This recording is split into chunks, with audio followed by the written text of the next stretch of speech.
Hyderabad Warangal national హైవేపై మరో ప్రమాదం జరిగింది. జనగామ నుంచి ఉప్పర వస్తున్న ఆర్టీసీ బస్సు ప్రమాదానికి గురైంది. గట్కేసర్ ఔషాపూర్ దగ్గర 2 కార్లు తప్పించబోయి డివైడర్ను దాటి మరో రూట్లోకి దూసుకొచ్చింది. అయితే 2 కార్లు రేసింగ్ పెట్టుకుని ర్యాష్ డ్రైవింగ్తో రావడంతోనే ప్రమాదం జరిగిందని డ్రైవర్ చెప్తున్నారు. కార్లు తప్పించబోయే బస్సు రైట్ సైడ్ తిప్పినట్టు చెప్తున్నారు. అయితే ఈ ప్రమాద సమయంలో బస్సులో 38 మంది ప్రయాణికులున్నారు.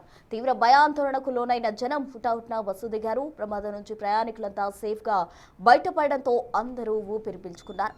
బస్సు ముందు భాగం డ్యామేజ్ అయింది. ఉదయం 6 గంటల 10 నిమిషాలకు డిపోలోకి వెళ్ళి బయలుదేరి అనంకొండ వెళ్ళి అనంకొండ నుంచి తిరిగి ప్రయాణం ఉప్పలు బయలుదేరినారు. ఇక్కడ కొండమడుగు టౌన్లో 2 కార్లు రేసు పెట్టుకొని బస్సు కట్ చేయడం జరిగింది. నేను అక్కడ కారు తగులుతుంటే మన భయంతో రైట్కు కట్ చేయడం జరిగింది.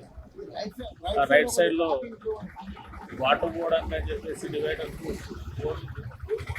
రైట్ తీయడం వల్ల అది బస్సు డివైడర్ ఎక్కేసి మళ్ళీ తిరిగి వరంగల్ పోయే దానికి బస్సు రావడం జరిగింది. బస్సులో 28 మంది ఉన్నారు. ఎవరికి కూడా ఎలాంటి దెబ్బలు తగలేదు, నాకు కూడా ఏం కాలేదు. బస్సు లైట్ చిన్నగా డ్యామేజ్, పెద్ద దెబ్బలు, ఎందులో పైపులు